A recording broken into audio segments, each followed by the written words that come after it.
Salam sehat, kita bisa mulai kuliah kita lagi. Pada topik kali ini kita akan membahas gempa bumi dan tsunami. Nah, nanti kalau ada pertanyaan silakan di WA sehingga saya bisa menjawab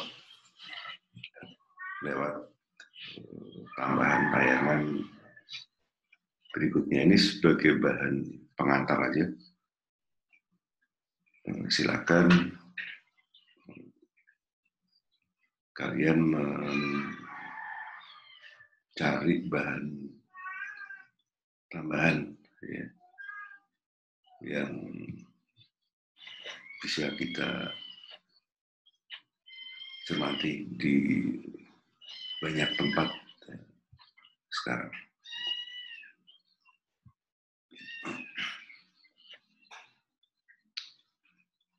Ya,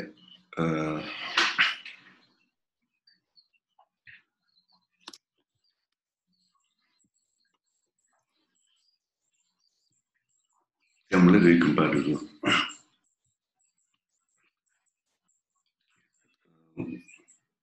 Gempa bumi itu punya beberapa karakter ya. Sebelum kita bahas yang lain. Pertama, dia pasti berlangsung dalam waktu singkat. Lokasi kejadiannya tertentu. Dia tidak serta-merta ada di mana saja begitu. Random itu tidak. Akibatnya bisa menimbulkan bencana. Berpotensi terulang di tempat yang sama, di tempat-tempat itu. Sampai saat ini belum bisa diprediksi dan juga nggak bisa dicegah.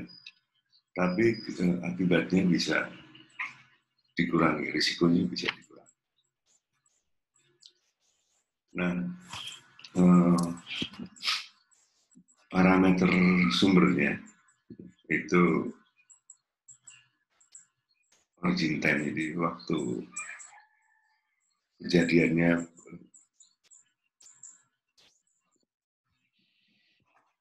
pasti, posisinya pasti, kemungkinan kepastian hiposenternya juga bisa pasti, dan kekuatan gempanya itu pasti, artinya bisa terukur. Jadi waktunya terukur, epicenternya terukur, hiposenternya terukur, magnitudenya juga terukur. Nah, biasanya nanti kita memilah, mendiskusikan tentang magnitude dan intensitas ketika jadi gempa. Magnitude adalah skala kekuatannya, ya, sering disebut dengan skala misalnya Richter, skala SR. Ya. Intensitas itu skala dampaknya, ya. Karena kejadian yang dinyalakan skala MRI sebagai kerusakannya. Nah, gempa kita lakukan pemantauan buat apa? Untuk mengetahui kapan, di mana, dan berapa potensi gempa, dan agar diinformasikan ke pihak lain dan masyarakat. Untuk selanjutnya mungkin atas kejadian tsunami. Jadi pemantauan itu tidak untuk memprediksi kapan gempa, membuat arahan normal pada siaga seperti gunung api, itu tidak. Nah, berikutnya kalau kita lihat jenisnya, pasti berurusan dengan setting tektonik yang paling dominan, itu di zona-zona subduksi, sehingga kita bisa pilihkan mana yang dalam, menengah, dan dangkal. Jadi mulai 0, 30 sampai 60, 120, ya. Sehingga itu pemilahannya. Kenapa dia terjadi? Kita tahu bersama itu di diskusi tentang tektonik, bahwa pergerakan lempeng satu dengan lainnya dengan kecepatan yang berbeda itu memungkinkan terjadinya gempa. Ya, jadi bisa hadir di semua posisi. Ya, karena dengan demikian kesebaran posisi tektonik dengan sebenarnya sebarannya akan untuk yang subduksi akan mirip dengan sebaran-sebaran gunung api di minggu kemarin kita lihat.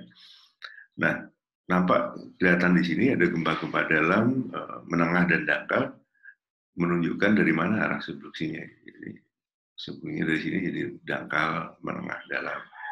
Ini begitu, ini juga begitu dari arah timur. Gitu. Sebarannya ada di sini. Tipikal pembentuk gempa gitu, ada. Jadi apakah dia di tepi benua, apakah di busur kepulauan, ataukah di tengah benua. Jadi gempa-gempa di Amerika Timur, ya, gempa-gempa di Indonesia, Jepang, di gempa-gempa di Malaya. Nah, gempa bumi itu getarannya karena lepasan energi berbentuk gelombang dari fokus. Nah, epicenter, fokus bisa disebut epicenter juga. Epicenternya ada di permukaan paling dekat. Nah, ini bisa karena patahan, bisa karena subduksi itu. Nah, besarnya energi perulangan itu magnitudenya. Nah, hukum elastic ribbon theory ini satu-satunya prinsip dasar yang dipakai. Jadi kalau ada patahan yang punya gaya yang atau benda punya mendapatkan gaya yang berlawanan, nanti sampai daya lentingnya kelewati, jadi ada di sebelah sini ke utara nih ke selatan, daya lentingnya kelewati, maka akan terjadi gempa. Proses saat ini, ribuan ini jadi gempa dan setelahnya. Nah, gelombang ada 3 gelombang, ya, gelombang primer dan gelombang sekunder, gelombang permukaan. Gelombang primer disebut kompresi, jadi yang dia bisa menembus segala arah dengan kecepatan yang 2 kali dari gelombang sekunder pada kerak benua. Nah, jadi dia bisa menembus semuanya. Nah, nanti karena pemantauan gempa itu dari perbedaan kecepatan, karena itu di belahan ini ada zona shadow zone, zona yang nggak bisa dicermati dari 103 ini, karena gelombang sekundernya nggak bisa masuk. Jadi ini gelombang primer, ini yang merah itu sekunder. Selalu gelombang primer berada di depan dibanding gelombang sekunder. Nanti jejak waktunya dibahas di berikutnya sebagai kita cari untuk di mana posisinya. Ini gelombang primer, jadi seperti ditekan itu kompresi. Gelombangnya akan bergerak kiri kanan. Gitu. Sementara ini gelombang sekunder, gayanya ke atas bawah, gelombangnya juga akan bergerak. Gitu. Jadi kalau di sini ada gayanya sesuai gerak gelombang, gaya yang di sekunder itu gayanya tegak lurus. Yang 3 ada gelombang permukaan, ya. Kalau ini tadi di sekunder, primer nih yang di permukaan, dia yang lebih bersifat merusak karena menjadi di permukaan itu menjadi respon terhadap 2 gelombang yang ada. Nah, perekaman gelombang digunakan seismograf vertikal dan horizontal, semuanya sama, jadi ketangkap dalam satu seismograf itu sudah kedatangan gelombang primer dan sekunder. Nah, karena gelombang adalah sebuah proses perayapan, maka kita akan bisa lihat di sini contohnya bahwa ada waktu yang ditempuh dari satu titik ketika gempa itu terjadi sampai pos pemantauan atau peralatan yang tadi kita gambarkan itu ada. Nah, maksimal dalam satu belahan bumi itu 13 menit. Jadi dengan demikian maka semakin lama itu akan semakin baik. Karena pencatatan gelombang gempa di dunia akan mencatat. Tapi nanti akan muncul bahwa tsunami itu memerlukan kecepatan penentuan posisi. Jadi kita berebut waktu dalam penentuan posisi gelombang, posisi gempa, agar bisa kita tentukan daerah mana yang berpotensi tsunami. Ini tadi yang disampaikan bahwa pasti kita bisa cermati berapa sih jejak interval dari kedatangan gempa pertama dan kedatangan gempa kedua yang nanti selisihnya ini dikalikan kecepatan gelombang.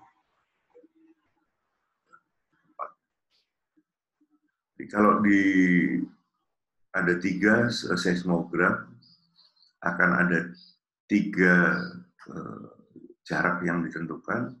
Ketika dia digambarkan dalam T-point problem, maka bisa ditentukan posisinya itu di mana. Ini rumus tentang berapa jarak seismograf ke epicentrum yang diketahui oleh kecepatan selisih kecepatan gelombang primer sekunder dan jarak waktu. Nah, ini bisa dikonversi juga. Jadi, tadi setelah kita ketahui berapa kecepatan dan berapa konversi energi yang dilepaskan. Nah, berikutnya gempa sebagai bahaya. Jadi kalau kita lihat bahaya atas gempa itu pada gelombangnya itu dipengaruhi oleh 4 hal.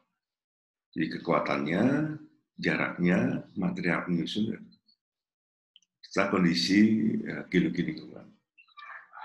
Kekuatan ini termasuk besaran dan waktunya. Nah, jenis bahayanya ada goncangan, ada likuifaksi, ada gerakan massa, ada kebaharan, dan ada tsunami. Kita tahu bersama nanti apa sih penyebabnya. Goncangan akan merusak infrastruktur, apalagi kalau mencontohkan rumahnya itu nggak ada tulangannya sama sekali, rontok gitu. Likuifaksi menjadikan ambles. Ini waktu gempa Aceh di 2005. Contoh yang meluas tuh kemarin di Palu. Gitu. Juga bisa, ini contoh lain dari likuifaksi dan potensi longsor di Bengkulu dan tentu yang paling kita kenal tsunami.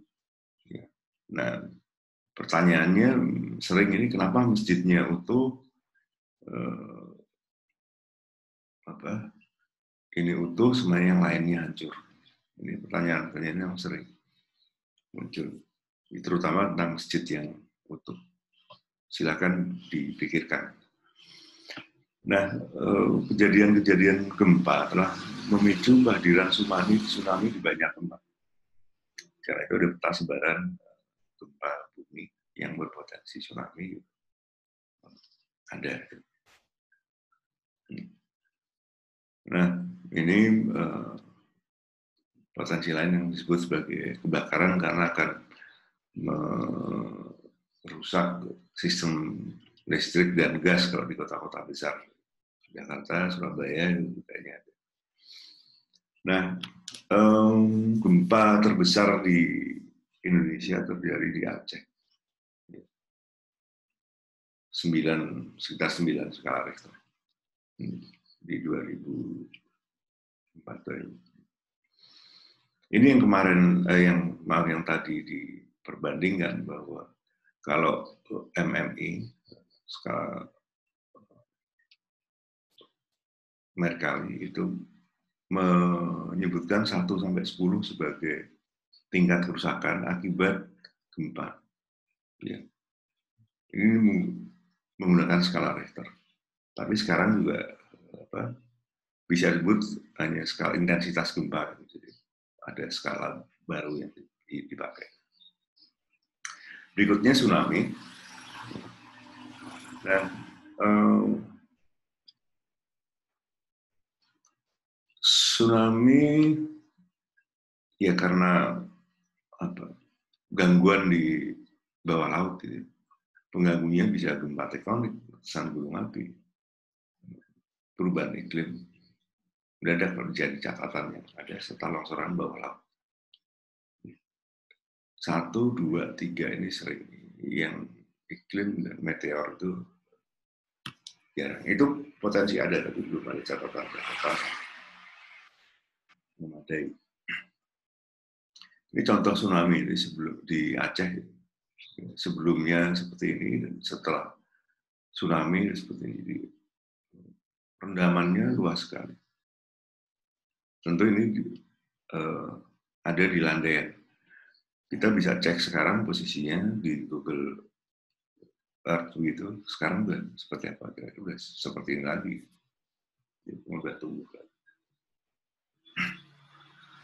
Nah, tadi ada sumber gangguan, ya patahan dan macam-macam, yang dia membawa arus itu ke darat. Nah, kecepatan arus dipengaruhi oleh kedalaman. Jadi, ada di laut, kecepatannya bisa 800 km per jam kalau kedalamannya 5.000 dan sampai dangkal. Tapi sisa kecepatan energi itu bisa melanda pantainya. Walaupun ini di gambarnya adalah ada gelombang, tapi pada faktanya sebenarnya tidak terlalu membentuk gelombang. Jadi pada kasus itu banyak nelayan ada tsunami, nggak merasa ada tsunami, tapi ketika dia pulang semuanya sudah berantakan. Ini yang lebih menjelaskan tentang itu. Jadi kalau ombak itu gelombangnya berputar, tapi dia akan berhenti pada garis pantai.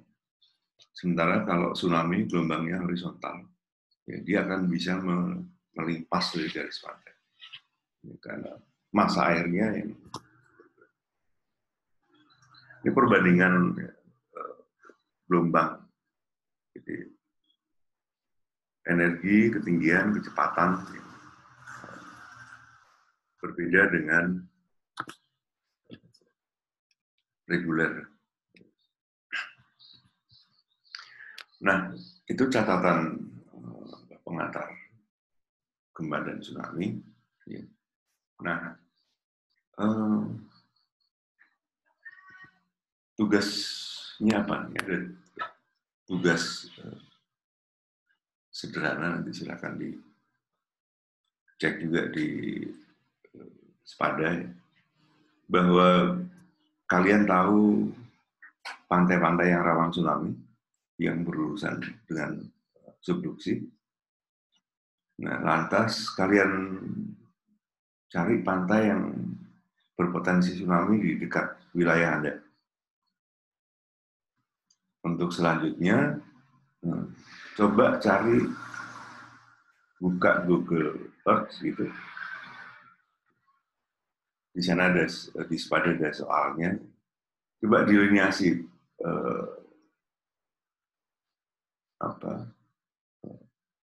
pantai yang ada di Google itu. Jadi setelah di screenshot, nanti dibuat delineasinya.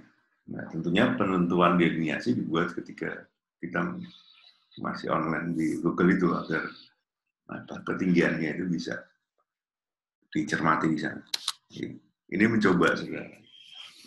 Nah, konteks peta sebaran potensi tsunami, kalian bisa browsing. Kata kuncinya peta rawan tsunami.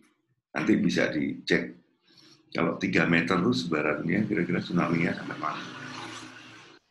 Jadi kalau besar, skala Richter gempanya sampai 8, kita bisa 10-11 meter sebarannya.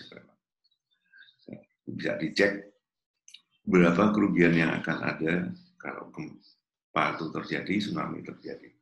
Kalau kebetulan ada di Jogja, wilayah Jogja, kita bisa lihat parang kritis, kita bisa lihat mana potensi kerugian di atas ketika ada bandaranya. Demikian, silakan dicoba dan kalau ada pertanyaan bisa disampaikan lewat grup WhatsApp atau japri ke saya. Terima kasih.